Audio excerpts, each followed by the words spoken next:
स्वतंत्र भारत में हर भारतवासी की इच्छा थी, हर भारतवासी अभिलाषा रखता था कि भारत को केवल राजनीतिक स्वतंत्रता नहीं बल्कि भारत की सांस्कृतिक स्वाधीनता भी भारत को प्राप्त हो। इसके लिए लगातार उस प्रकार के प्रयास को आगे बढ़ाने के लिए प्रयास हुए, अनेक ओर से आवाज उठाई गई, लेकिन भारत माता के महान सपूत, भारत की अखंडता के शिल्पी लौह पुरुष सरदार वल्लभ भाई पटेल ने सोमनाथ के तट पर ही सोमनाथ मंदिर की उस समय की दुर्दशा को देख करके संकल्प लिया था कि सोमनाथ मंदिर का पुनरुद्धार होगा, 12 ज्योतिर्लिंगों में प्रथम ज्योतिर्लिंग की पुनर्स्थापना का कार्यक्रम संपन्न होगा। लेकिन इस मार्ग में बाधक बने देश के प्रथम प्रधानमंत्री पंडित जवाहरलाल नेहरू। उनकी इच्छा थी कि न हो, लेकिन उस सब के बावजूद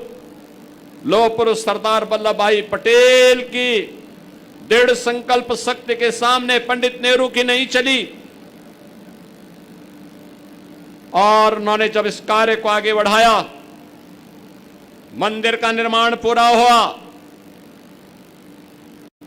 प्राण प्रतिष्ठा के आयोजन को भव्यता के साथ आगे बढ़ाना था। आयोजन समिति ने तत्कालीन राष्ट्रपति डॉक्टर राजेंद्र प्रसाद जी को आमंत्रण दिया, तब भी कांग्रेस की सरकार और पंडित जवाहरलाल नेहरू उस मार्ग में बाधक बने। उन्होंने तब भी लिखा था कि इस आयोजन में नई भागीदार बनना चाहिए। यानी हिंदुओं की आस्था पर किस हद तक प्रहार हो रहा था, सनातन की आस्था पर किस हद तक प्रहार हो रहा था। इन्होंने कहा था उस समय भी किया, धर्मनिरपेक्षता की भावनाओं के विपरीत होगा सोमनाथ मंदिर के पुनरुद्धार कार्यक्रम में जाना। बहनों और भाइयों, एक तरफ तुष्टीकरण की पराकाष्ठा करके कश्मीर में धारा 370 लागू करने वाले कांग्रेस की पहली सरकार भारत में आतंकवाद की नींव को बो रही थी, और वहीं दूसरी ओर जब सोमनाथ मंदिर के पुनरुद्धार कार्यक्रम को लेकर के लौह पुरुष सरदार वल्लभ भाई पटेल के संकल्पों को आगे बढ़ाने के साथ तत्कालीन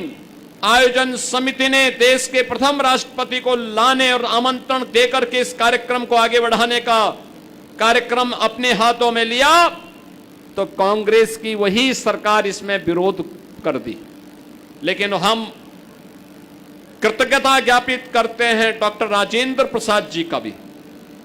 जिन्होंने तत्कालीन प्रधानमंत्री के विरोध की परवाह किए बगैर वह गए और सोमनाथ मंदिर के पुनरुद्धार के कार्यक्रम को, प्राण प्रतिष्ठा के इस भव्य कार्यक्रम को उन्होंने अपने हाथों से संपन्न कराया। बहनों और भाइयों, जो कार्य आजाद भारत में लौह पुरुष सरदार वल्लभ भाई पटेल और डॉक्टर राजेंद्र प्रसाद जी ने आगे बढ़ाया था, इस देश के अंदर प्रधानमंत्री के रूप में मोदी जी का आगमन भारत के स्वाभिमान को, भारत के इस गौरव को, सनातन आस्था के इस गौरव को आगे बढ़ाने का ही उसी अभियान का कार्यक्रम है जो आज हम देख रहे हैं।